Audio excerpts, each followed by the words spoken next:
8th Budget and Finance meeting. We have a quorum here today, so I guess the first thing we should do is have our Pledge of Allegiance. So let's do that, please. I pledge allegiance to the flag, the United States of America, to the republic which stands one one nation, nation under God, indivisible, liberty. and justice for all.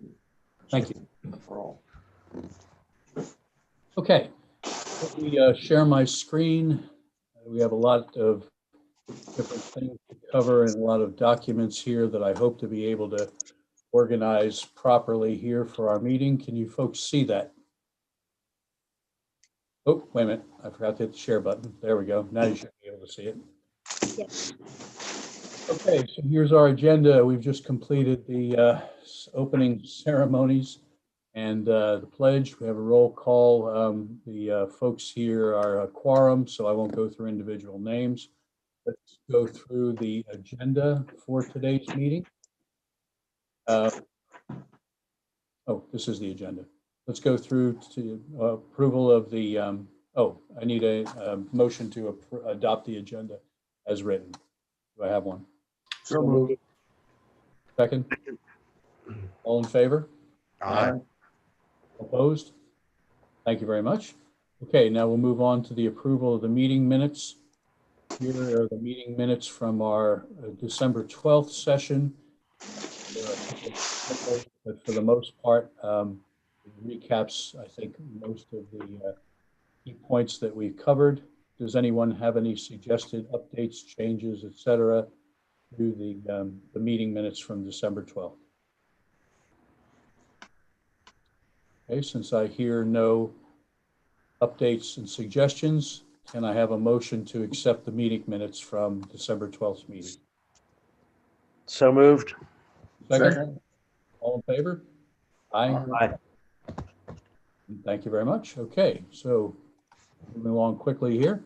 No organizational tasks. The first item here is to review the year-to-date budget performance. I have on screen, if I can find the document.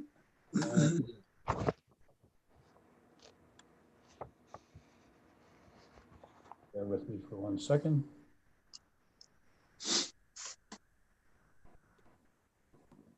There we go. I have the year-to-date financial model that has been posted on the town website, and Sheena, or I think Jim, said he would join the meeting. But let me just do a quick summary if I can. The year-to-date revenues are just about at budget, 3187 versus 3131. And the year-to-date expenses are 2817 as opposed to 2842. Differential being to the plus of 370,000, where we expected to be 289,000 to the good at this time of year. And if we look to the bottom to the net after the set-asides, we have a net operational surplus of just under 227,000, where we were projecting 167,000 at this time of the year. As Jim noted in his recap for the council meeting that just wrapped up a short time ago, we do have a small negative balance here for the expected completion of the year. But I think there's some adjustments that Bill had mentioned in that meeting that will more than compensate. So, you know, overall, I think we're in good shape for the current year to date. Does anyone have any questions or comments about that schedule? Okay, all good. Dave? I think Dave, Bill has a comment. Yes. Yeah, Welcome. Dave, I just wanted the committee to point out that in the last 2 months, what Sheena and Jim Dedes worked on, just done some incredible work. But in addition, we were able to get Lufton Associates to go from modified accrual to full accrual. So these are in line with most GAAP financial statements. Our budget was not built on full accrual. And the addition there is that total other expense depreciation, which is a non-cash expense, shows up of 152,676. So when you that number, as you guys look at the comparative of year over year, should be added back to net income. So if you added the 226,981 to the 152,676, that's actually how we're doing in comparison to budget year over year, or in comparison budget. So just as a side comment. Okay, so that's all as a result of the changeover to the full accrual. That is correct, sir. Okay, so we net, and nothing really changed, but the change in the booking of that resulted in an additional 152,000 in net. So in what that means, Dave, is that we're at, instead of 226,981, it's closer to if I can do quick math, 300. Yeah. And 90,000 versus 167,000 for the 9 months ending December 31st. Got it. Yes, very good. Thank you, Bill. So no reason, I think, to spend more time on this schedule and the current year to date, unless anyone has a question about any of the particulars. But I think at this point, the most important and pressing need is for us to move on and begin discussion of the draft budget. Anyone have any questions here before we move on? Jill, are you there on the phone with us? No, I can see you. You can't see me? No, Jill, I said. Oh, I thought you said Bill. Yeah, no, Jill is, I think, dialed in by phone. Is that Jill? Are you there? I am here. Okay. Oh, and Joe. Okay, Joe and Jill. Very good. Thank you very much, guys. Okay, so everyone's here. All right, now let's go to the draft budget for 2021, 2022. Bear with me for a second. This one I didn't already open. I need to go to Sheena. Shall I open the version that you had sent me back in late December? You don't have a more recent version? I did not update with the December numbers, with it being so quick turnaround for this meeting, with them just being the financials done. That's fine. No problem. Let me just open the latest one. And this one is pretty much the same as what we looked at last time as a starting point, except that I asked Sheena to change from a across-the-board 4% increase for wages to a 2% increase for wages. So most of the other numbers are the same. If you recall from the last meeting, we had a net deficit of 149,000 and change. Trying to get to the bottom here, it's long. Come on, almost there. And with the change from 4% to 2%, we're now just at 119,000 deficit to a balanced budget. So we have some work to do. I'd like to spend the majority of today's meeting talking about ideas that we can come up with, and some analysis and work has already been done by both Ashley and also Sheena. A great deal of work in looking at different components of this and the analysis of surrounding towns and what we could do. So we'll talk about some of that. We'll also come up with some new ideas and thoughts. What I dialed in for a committee report to the commissioners meeting earlier today. And what I think we need to do is create a list of things that could impact and provide additional adjustments that would help us get closer to a balanced budget. That's a given. But also, in addition to which things we can adjust, also talk about the impact that would have, how much we think we would be able to get. And then importantly, instead of us making decisions about this and then, running budgets and then taking it to the council, which could lead to us having to go back a second time and revisit things because they may find some things either unappealing or unattainable, we should consult them and try to come up with the list that we think are the possibilities, and ask them to review that with us so everyone's on board and nodding in the same direction. in terms of which things we should adjust to get to a balanced budget. Long way of saying we're going to get together a list with things that'll help us get closer to balance, run it through the commissioners probably prior to the next meeting. And the good news is our next meeting is actually before theirs. And so we will have an opportunity to talk about some of their individual feedback. And by that time, hopefully we'll have a final list to put in front of them of the things that we think can be adjusted to reach a balanced budget. Okay. Let me start with, put this aside for just a minute. Start with some work that's already been done on these things to get the discussion started. Minimize that. It's over here. Here's some information that I believe, Ashley, you had collected that would be the beginnings of looking at business license fees, what's being charged, and what, certain levels of increase would mean to us for additional revenue for that. And then there was a second document here that I think went along with that. If I can hit it, there we go, which is a survey of many of the surrounding towns and municipalities and what they pay. So I don't want to go into these in detail. I'm going to share each of these in a folder on either the town website or by email with each of you so you can each review them.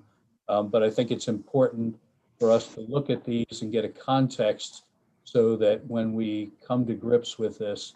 The other thing that Ashley had sent is the ordinances that had been created previously to modify business license fees in town.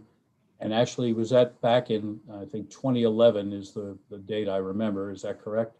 I believe that sounds around then. I don't have the exact date. I can look that up if you'd like, though. No, but I think it tells us it's been a good long time, 9 to 10 years here, since any adjustments were made on any of these license fees. Now, Sheena took that information, and I'm paraphrasing for everything here, but I hope I'm getting the people and the sequence of things right. And she did an analysis of the different businesses in town and what an impact could be if we were to increase our rates for the business licenses from what they are today to different levels. I think it's $5, $7, and $10. Bottom line is that it could yield anywhere from 56 to 97,000, depending on the level of increase of additional income that would help us. And given the time that's been since any of these licenses have been increased, I think it's important that we take this up and make this a part of our strategy to get ourselves back to closer to balance. Since it is an ordinance, the first step, I guess, would be to agree that this is worth doing and have the council say yes. And then an ordinance would need to be drawn up and the amount agreed to for the increase. Does anyone have any feedback about this category of things and their thoughts? I'd like to hear from as many of you as possible on this, because we think this might be a good area of focus for us. And I'll open it up to everybody here. Anybody?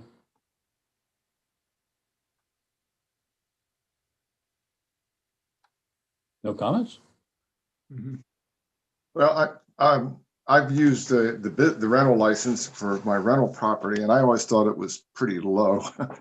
So I guess looking at this a little bit more would I don't think would cause a revolt in the rental license area.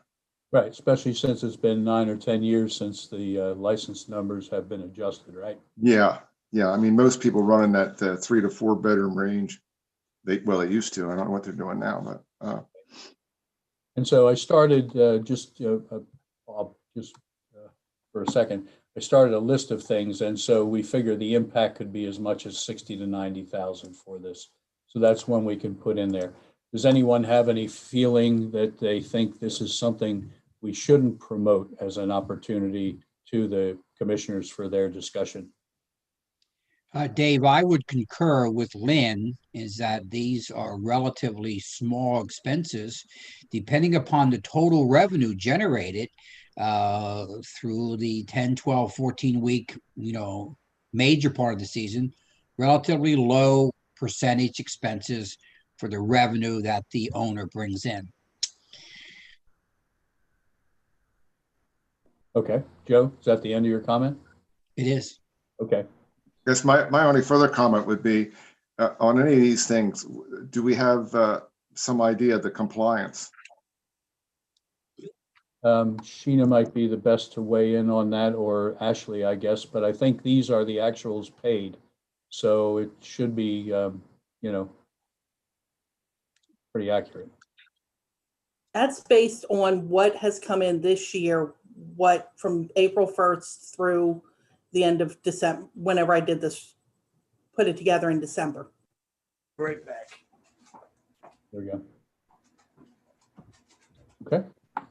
So the compliance sounds good. And I guess the only other comment would be, I don't know whether the last summer was going to be an anomaly, but there's probably a drop off. Say that again, Lynn. I didn't fully I understand. said, the compliance sounds like it's pretty good, but then the only other point would be last summer, I think there were some people that just weren't renting. So I don't know how that affected us. There are people that did not rent. I know Jill spoke that she did not rent, and I've heard some others didn't. And so if this year turned out to be much better and those people did go back to renting, it would just in the long run help us. Okay. Yep. Okay, so we'll put this on the list of things to promote to the council to consider increasing the business license revenue stream. And we'll talk to them and suggest what the numbers are in order to, get their feel for how much of an increase is warranted. $10 per license doesn't feel like an inordinate amount to me, as opposed to 5 or 7. And it certainly helps us close the gap significantly. Sheena, there's one here that I just noticed. I want to get a clear understanding if you can. What is this out of town to in-town rate adjustment that you have here? Our small in-town businesses pay, 270. yeah, $273. Our out-of-town small businesses pay $109. So we're putting the burden on our in-town businesses. Yes, they do have a brick and mortar, but there's more out-of-town businesses. If we raised the out-of-town businesses to match the in-town, making it fair for our local businesses, we could raise additional money just without having to burden our residents. Can you get us a breakdown of that so we can see some real numbers? All we have is the bottom line, 18,900 to 17,000. So If you scroll up a little bit on this spreadsheet, yes, you will see in-town, large and small. on row 16, right there, you're seeing $109. Just the difference would be $61,000 if we raise them to the same as the in-town. That's interesting. Okay. Tina, may I ask a question? Ask away. Line 16, $109, $41,068 paid. Is that the revenue that's been paid to the town? Yes, sir. Well, that percentage of cost versus the revenue to the town, I think we need to make an emphasis on that point. It's, what's the cost versus the percentage of the revenue you're taking in? You see, there were 377 out-of-town small licenses in comparison to 22 in town.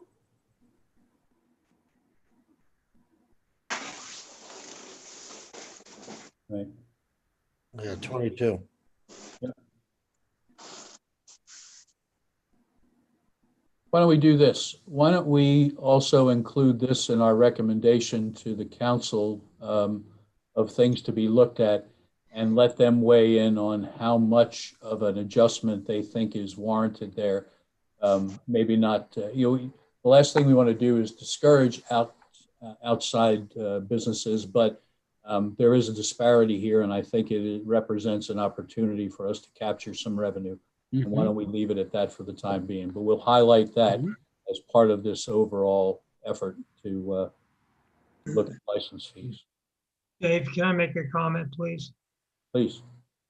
The only comment I would have is, we noticed that we issue permits for some of these companies in town and out of town. Most of the permits are being paid, and even the business licenses, they're being added on to the one-time construction project they may have. So the homeowner's actually picking up most of the tab on this.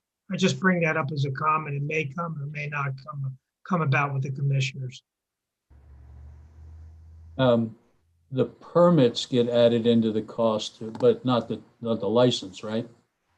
Usually, a lot of times we'll see the property owner pay for the license, but if it's it's a small time painter by himself. I, for instance, I've paid for one of my friends who does work for you. I've paid for their business license. So that's just a comment. It may not be a big issue to people or not, but it may come up. That's all. Just be prepared for it.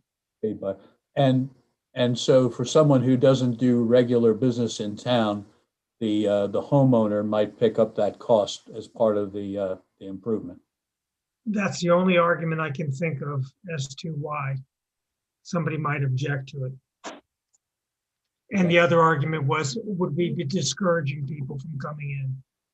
I'm in favor of equalizing it. Don't get me wrong. Yeah, I think Jim and Dave, I think the issue resides in the large contractor versus the small contractor, where a Sherman HVAC will pay the same amount, and Jim, correct me if I'm wrong, as Mike's HVAC, to have that out of town ability to work and do similar, like a Spazzato landscaping versus Mike with a mower.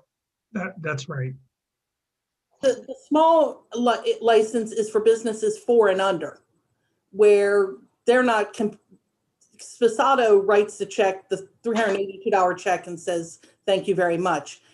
Jim's right. A lot of those homeowners are paying for the business license, but 377 licenses can't all be doing construction in this town. But I'm going back to silent. Okay. So the overall point here is that we think there's, although there's a process that must be followed, and Ashley, you probably know this best, what's the timing for when the notification of the licenses needs to be out? I think it's a short time frame here, isn't it? Yeah, so the business licenses, I actually have a meeting with our software company next week that we were going to start generating those licenses. We typically send those invoices out in January so that the businesses are getting them early February, because they're due end of February. The new license year starts on March 1st. So those licenses are due back to us on February 28th. So for the business licenses, we'd like to get them out in January.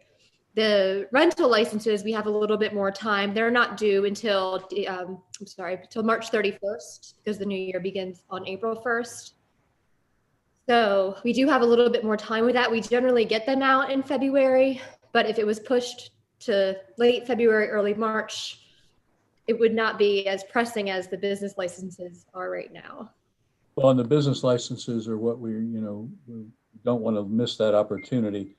That does need to be passed by ordinance. Right. Because it's in the code, it's section 93 of the code that would have to be amended by ordinance.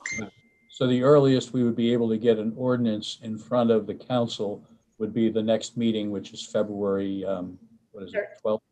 12th, I believe, yeah. Well, which might enable us to get the bills out by mid-February. But that would only give them 2 weeks notice to pay it, right? some of that done electronically, or is that, Yes, by- some of it is paid online through the town website, and some of it is sent in or brought in by cash or check. But they don't have the ability to actually pay them until we run the invoices on our end of the system. and how long, let's say for the sake of argument that we were able to get approval and have everything ready to start by mid-February. How long does it take to get those invoices out? I mean, we can get them out within a few days. Usually like to allow about 3 days to print stuff, get them out the door. So I'd say just the earliest 3-4 days max would be Okay. what it just. So while it's going to be tight for timing, it's not impossible for us to make this work. Certainly for the rental license, but for the business license, I think it's worth pursuing this. Does anyone have any concerns about trying to push for this and get it? We would have to get all of this aligned in time for the commissioners meeting, unless we could schedule a special commissioners meeting, or they could schedule one to review this, but it may be worth doing. There's a lot of money here involved, and I'd hate for us to miss this opportunity because, time is of the essence here. Anybody have any thoughts or objections? Okay. Let me summarize this and talk to Dale and some of the other commissioners, and both Bill and Gary are already here to see how we could mobilize this effort and get this done in time. If we can't, we can't, but I don't think it's too late to make a run at it, given the amount of capital that we could be talking about capturing and doing this. And we probably wouldn't be doing this if we weren't trying to recover from 120 or so thousand in deficit of the current budget, but this would help us get a lot closer to balance right there. So that's one big thing I think is worth pursuing. Okay. I had a couple others here. There's been some discussion about the Aldermen's Court and whether there could be an opportunity to either reduce or, not necessarily have the Aldermen's Court here, every year going forward. That's a big decision to make, and it's probably a tough one to do in this short a notice. Does anyone have any thoughts or like to speak up about that idea?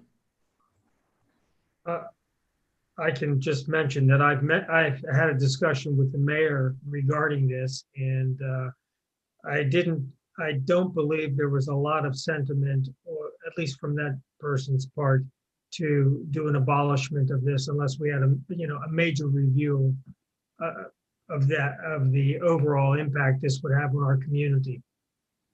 So what I would say is you can look at it. My base understanding is that it's probably not going to go anywhere. Yeah, certainly not in the time frame we need, right? That's going to take much more time to look at that and seek public input and that sort of thing, right? Right, and we are advertising for an assistant alderman to be brought in, and that's being advertised now. And we just brought in a new town court clerk as well. So timing would not be very good for this year, at least. Is the assistant alderman a justifiable position? We've always had one, and it's a backup. And I talked to the governor's appointment secretary that handles this, and they feel that if we're going to have an Aldermen Court, we should always have a backup for that. And the reason being is if anything happened to the alderman, where would you go other than just defer everything back to the justice of the peace? Are we paying the assistant alderman regularly, or just on the time and the use of the service when the primary alderman is no longer available, isn't available? It's a contract position and they're paid by the hour. Correct me if I'm wrong on that, Sheena. Both the alderman and the assistant at this time are paid hourly. In the past, they had been paid on a contract, on a salaried basis. Could I add something? Go ahead, Jill. Um, I just happened to call for a friend of mine who was in Florida and didn't have proof of insurance and couldn't get in touch with the Aldermen's Court and never got a notice that they were supposed to come and show their insurance card. And I was told that because the clerk had quit, the Aldermen's Court was closed until February. And I don't know how long it's been closed, but as far as money goes, first of all, I guess they wouldn't have been paid during that time from if it's hourly, and I don't know if that's reflected on the budget or not. And I don't know what that means as far as collecting fee. I don't know. I don't even know what they do with the Aldermen's Court, but it's been closed, and it's closed until February, right? People can still pay their fines online. Most people are paying their fines online. And well, from what I was told, the notices haven't even been going out. no, the clerk left in beginning of like the second week in December. Well, I'm Jill, just saying, I was told this by the police department, so. Yeah, and Jill, there was a discussion with the governor's office last week, and earlier this week, and it did come up that the courts are actually closed till February. Mm-hmm. So I think the Aldermen courts, all the Aldermen courts have followed suit because of the COVID. Mm-hmm. Okay. Well, in any event, I think we'll have to table any further discussion of the Alderman Court situation, since there's really no practical way of dealing with that in this kind of time frame for this coming year budget. We'll put it on a back burner for, future consideration discussion. Certainly not looking to, take anyone's job, but, if there are alternative ways of handling the whole process, whether through the justice of the peace courts locally, that sort of thing, we should certainly not take it off the table. So nothing to be done there at this point. We'll rule that one out for the time being. Line that one out. Okay. One of the other things I had was Bill had previously discussed, and we actually have a budget line item for $100,000 for the donation from the town property owners. Let's see if I can find where we would see that go up here. Donations, 100,000. There we go. I found that faster than I should have. I'd like to explore whether that's reasonable. Do we have any kind of basis for being able to justify getting that 100 at minimum? And can we do anything to increase it if we think it's a viable program? Obviously, we'll need some help from some other either committees and or some other help in town. But Bill, you probably know this best. Why don't you speak to that? Yeah, so the concept here is obviously we know that we don't have a tax in town, and we don't want to have a tax. I was talking to a few different members of the community, and we were discussing even where I live in a townhouse community between McKinley and Dagsworthy, and we pay $450 a year to have people mow our lawns and to pay to keep the lights on and to blacktop out here. And we're fortunate not to have any type of fee to live here in the town that we love. And this is an idea that's sparked by not, asking, you donate to things you love and you cherish. You donate, whether it's to a school or to the ASPCA, whatever your heart brings you. And I think everyone in this town is here because they love this town. I did research the Internal Revenue Code, and it is permissible for individuals to donate to a municipality under 170 CI and have it fully tax deductible. So there's not an issue in terms of it being written off as a charitable contribution. So it's something new, Dave, that I think we can explore and hopefully create some great results within town. Well, no one doubts that it's a possibility, but keeping in mind that we've already plugged 100,000 expected revenue for that is a little concerning to me in terms of how we don't have a plan on how we're going to reach that. And, what if we get $15,000 we've got an additional 85,000 that we're losing in the ability to maintain our budgetary balance. What can be done to help ensure that if we target 100,000 in this budget, that we're going to get at least close to that? I think it's a great question. I looked at it from the perspective of, could we get 500 people to contribute $200 in the course of the year? Could we, even looking at the businesses as well as the individuals that are here? The metric is, I'm happy, Dave, if you want to take it down lower until we can get some baseline behind us, since we have zero base behind us. But note that we will have to pick it up somewhere else for a balanced budget. That's the whole point here, is that, if we had some metric that told us that we could attain that and we had a rationale. I mean, this is a great thought, and I think there's a lot of people, I agree with you, that love the town and would happily donate a couple $100 if they knew it was for a good. We'd have to carefully explain to them what specifically this was, for, not just a general donation. There has to be some rationale for it that would make them motivated to do it. But it's probably less substantiated than, it is less than transfer tax building permits. Yeah. So, we have to be realistic about it. What if we were to cut this back? I mean, I'm looking to gain, balance here, but I think at the very least, we should be more realistic about what we could attain in 1 year. Why don't we at least cut it in half and maybe even further, just so we don't end up, with a swag here. Question? Yellen. The way this was just explained, are we talking about having a pointed program at condo associations and HOAs to do this, or are we just talking about anybody? The concept, Lynn, was just in general. Okay, I mean, there's a program in town. The town is going through a budget deficit. There's things that we want to do in town and open up to the businesses, the condos, the individuals.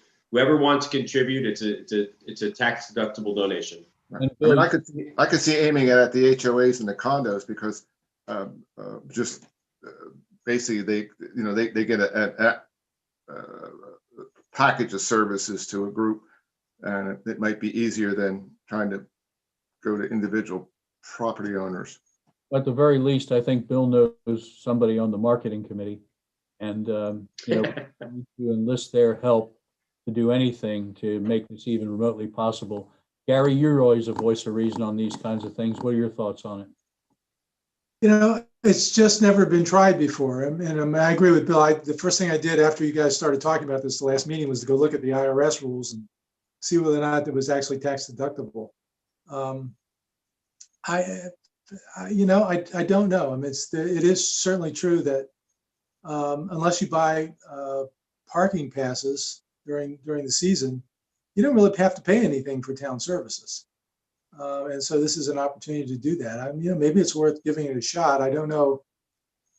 $100,000 sounds like a bit rich, maybe, but so I think maybe backing off a bit might be a good idea. Okay. Any other thoughts on this? I mean, I would be more inclined to at least give it a haircut to 50,000 at the moment and see if we can hit that goal. And then, because, we do want to make up ground, and I'm not looking to lose it, but I think we have to be realistic too. And we have no plan. We have no machinery to do this. And I think just, making it, we think we can pull 500 people in at 200 apiece is a little uncomfortable for me to put it into a budget. Dave. Yeah, Joe. Dave. Joe. Investment income, line 62. We have approximately $5 million in total investments. 1/10 of 1% is $50,000. Cut the 100 to 50. Is it possible to earn 1/10 of 1% for income operating? That's $50,000. Donations 50. 1/10 of 1% on our investment portfolios, all of them.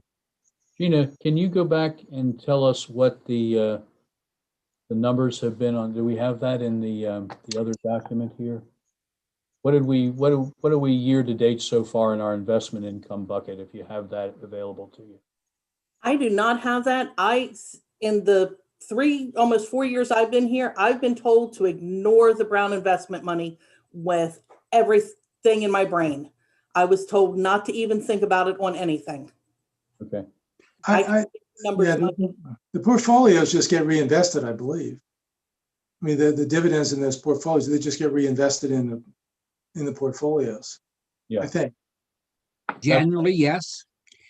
But I think to support the operating budget of the town, asking for 0.1%, 10 basis points, take that off of the management fee for Brown. Well, that's another issue. That's an issue for the investment committee. Joe will bring that up in the investment committee. Yeah. Thank you. And It's a good idea.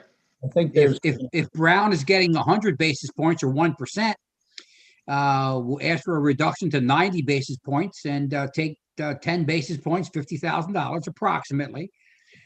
Put that in line 4050100. Reduce the donations to 50 as Dave suggested it. That's your $100,000. Well, what you're saying, though, I think, if I understand it, is instead of reinvesting that much, that would come to the town as usable operating income.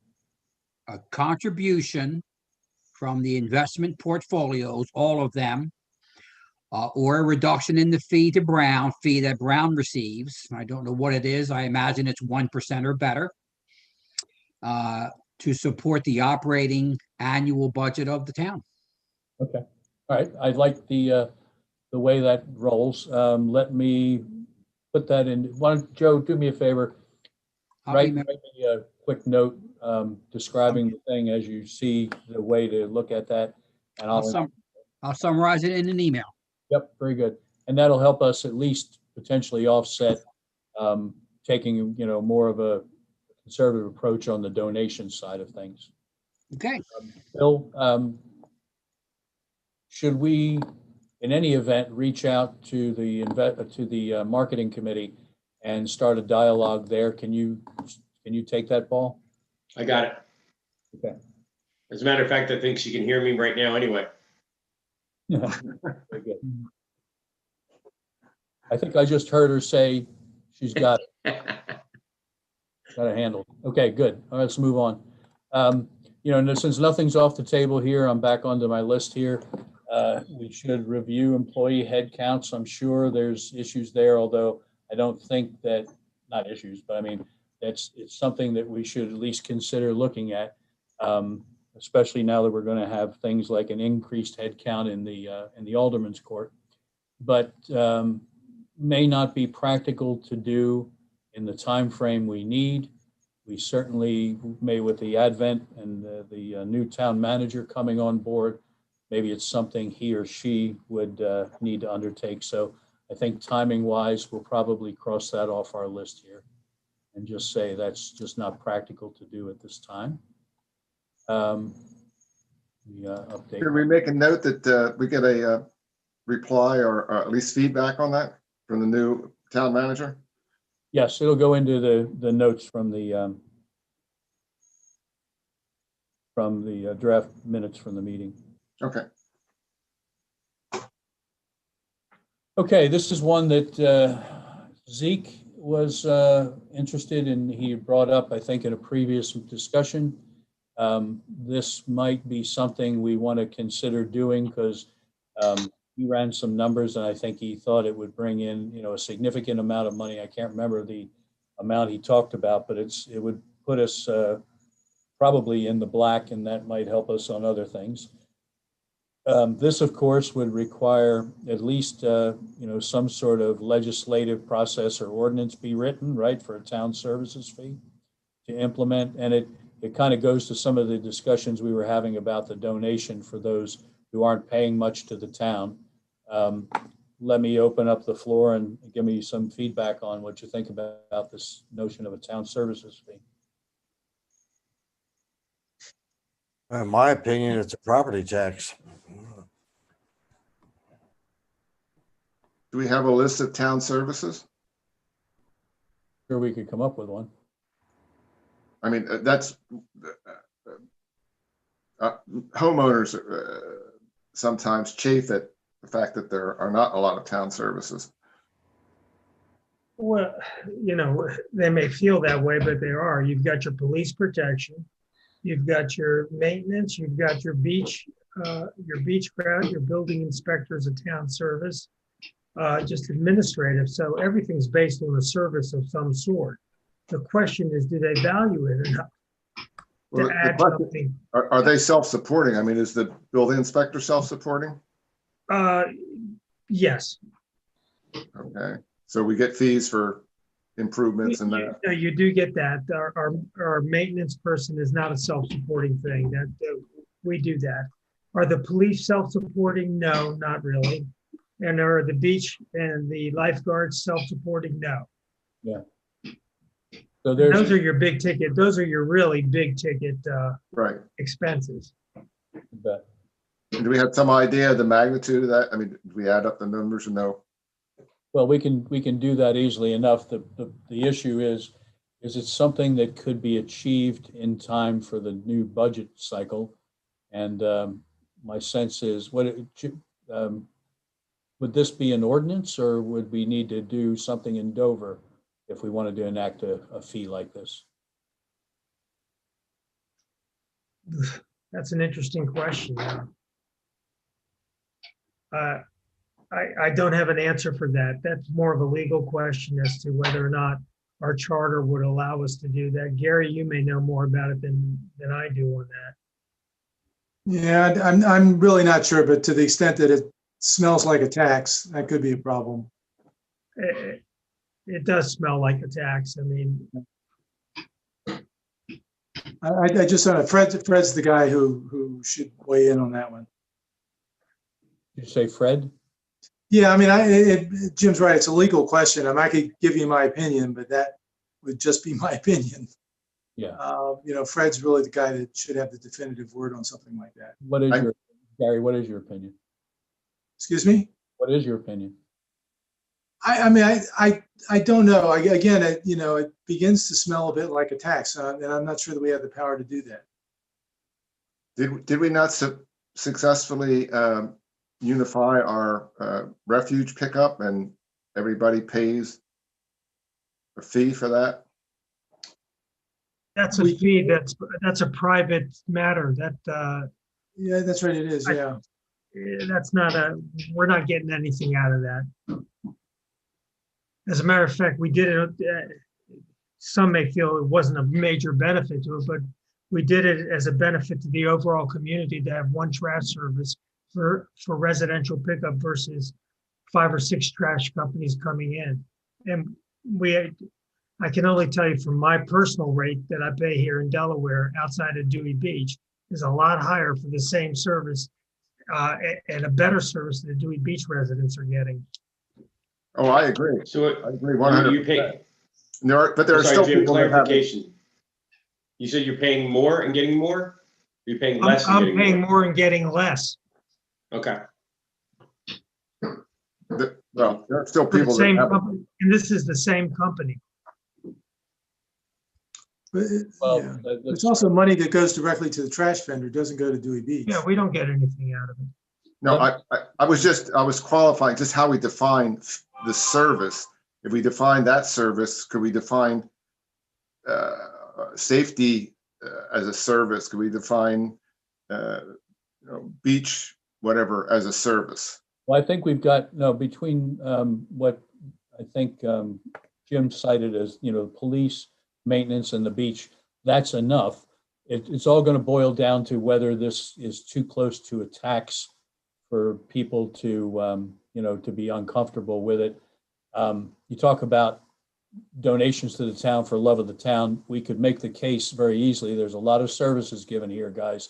And we have a budget deficit we've got to cover. We're implementing a town services fee. And I don't know if we want to make it permanent or it could be a year-to-year thing based on need. But let me start the process and somehow see if we can find out if it's even feasible to consider, looking further into. That would be the first thing to do, and let's do that. Can I make one more point? The refuge system that we have that collects at the end of the week and then at the Monday at the first of the week is imperative for the way we run Dewey Beach because of the refuge that piles up over the weekend. And I don't know of very many services, other places that get picked up twice a week. So, it may be a little bit more money, but I think we're doing a good job. Otherwise, we go back to having overflowing cans and stuff rolling in the street and all that kind of stuff that we used to have, which was crazy. Yep. This way, Monday morning, it gets picked up from the weekend people, and it gets picked up on Thursday or Friday, whatever it is, for the week people, which is great. And I think we're getting a fairly decent deal out of that. There are people that have not bought into this, and there's still private collectors around town. So just that's the point. Let's move on because we're trying to wrap this up, by shortly after 5. The last thing that I had put into my thinking and list is to reduce the employee wage increase. We've already cut it, at least for this pro forma budget, from 4% to 2% wage increase across the board, except for those under contract. And that had the net effect of reducing our net deficit by about $30,000. We were at 149 and we're at 119 with that. So it saved us $30,000 in doing that. Before we consider cutting it any further, we all acknowledge that, it's a desirable thing to be able to give a wage increase, at least something. I think we should be trying to categorize and qualify some of these other things. And that'll be, I wouldn't say a last resort, but it's really up to the commissioners once we produce something that we think we've exhausted all of the other options we can think of, that would be the one that we would cut back on. To that point, does anyone else have any other thoughts and ideas that would raise, something on the order of $20,000, $25,000, $30,000 that could be implemented in the time frame we're talking about? Any thoughts, or please, if you got one, roll it out now. Dave, Can I? Go ahead, Joe. Oh, I just wanted to ask, we had talked about this before. I don't know if I missed this today, but an accounting of the building permits and trying to account for the gap between last year and this year. And in particular, any condos at the Hyatt that are selling for over $1 million to make sure that Dewey Beach got paid for permits for those condos. Yeah, Jim, was there a follow-up from our prior discussion with? Yeah, there was. We can't go. Our records are not that great from the original when our prior building inspector. There were permit fees that were given, and I think that was included in the original construction contracts that were in. But we're still double checking, and we've been getting permit fees for the current ones that are being finished off. So, well, I can't give you an exact account. The records were not that good a couple years ago. Just one thing to add to that, I found last couple weeks ago something I'd never seen before posted on the town website, and that's for several years up until February of 2019. There is an accounting for all of the building permits on the website, but then it stops after February of 2019. So is that something we can start doing again? Building permits, so we get there's a report every month. Absolutely every month. I've got them. I mean, I don't know why I guess, Ashley, maybe we can post those at the. When the website was merged to the new site, Yeah. I'm not sure if some of them, but I'll do that this weekend and can update the website What's that? for sure to make sure they're all up to date. We have And records. the others, I'm sorry. We have records of all the permits that were issued. Okay. And the only other thing is, this that we had talked about before, maybe following up on this for the future, is to make it so that people can submit things through the website and payments as well for building permits, to encourage people to, do things online as much as we can. which I think would help the building inspector too. Do we have the technical? Well, building permits, the actual cost for building permits, when we process them, we notify the, it's usually the contractor that pays for the building permits. And they pay either by, they call them by credit card or that. But I'm not quite sure how that would work. We'd have to probably talk to Edmonds, I guess, to see. We have on the new website, we do have the capability to accept fillable forms. And we could kind of how we have like the beach tax and the business licenses can be paid online. Right. We can get that code that goes through Edmonds, who the building permits now also go through Edmonds as of last year. So we could probably coordinate with them, and as long as there's nothing, I mean, I'm just curious, would they charge a fee for that? Probably. I know we're able to do it. We have the capability of all the software to implement it if it's something that we want to move forward with. Actually, is there a new website being built, or you're talking about the current website has been enhanced to be able The to? current one, it was just upgraded to the new platform with the same web host that we've been using. But when some of the information was merged, some of the links stopped working, and we're just trying to work out some of that. And actually, Phil Winkler brought it to my attention about the building permits, and I got some of the new ones up, but I haven't gotten all of the new ones up. But we'll make sure that they get up to date this week, Okay. and then I get the information And about. would those include the condos at the Hyatt? Would they be commercial or would they be residential? I'm sorry, what are you asking? I said if there's going to be an update, so we would then be able to know which of the condos in the recent 2 years had gotten permits, right? I would assume that we would have some of the records. I can tell you for the current ones, yeah, we have records. Okay, that's all I wanted to know. Yeah, one last thing on this. One problem with paying, if someone pays through the website, we do not get, unless Ashley or Kate sits there and constantly pulls down the reports, we do not know until the next day if a payment has been made. Right now, the contractors call in, we know instantly that they are paid and they can get their license, their permit. Got it. But at least maybe they could submit the forms on there. That's just an idea to make sure that they feel that they can get them into one central location. Actually, I think the building Dawn thinks that's a good idea. So, Hey, Jim, you said that there's some work going on to go back through the older, documentation and see if, what's going on. Is there a time frame for completing that? I did not give her a time frame to complete it. The question really is, how good are our records? I have my sense is they've paid, and the documentation maybe was not coded properly. And what I noticed was the records that were kept were handwritten records. And as you know, we've converted over to Edmonds last year, and we have a better accounting of everything. And I know that the ones that are being built out, the building permits have pretty much been applied for already. Would it be too much So by the next? I'll follow up on it with Dawn. I mean, what I'd like to see is if there's something there, I'd like to see if we can get that information back to us by the next meeting. Is that possible? I'll follow up Monday with Dawn to see what we've got.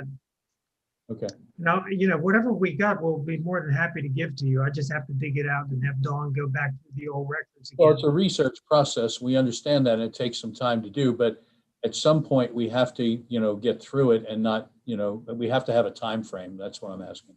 Okay. So we can have a report back and hopefully the analysis I'll of try that. to get something back to you next month. Yeah, when you all meet. That's good. Okay. There's no other changes here that I can foresee that we could make easily. I'll document what we've talked about today, and we'll try to categorize in terms of doable, not doable, in the time frame, and how much scope. Obviously, the permits or the license fees are the biggest one we found that we think might be a source of additional revenue. I like Joe's idea of taking some of the investment income into town operating budget, and that'll help offset the donation revenue line item. And Sheena, go ahead if you would and knock that down from 100 to 50,000 and prorate it out, and then we'll see where we are, and we'll start the process on the town services fee, and we'll go from there.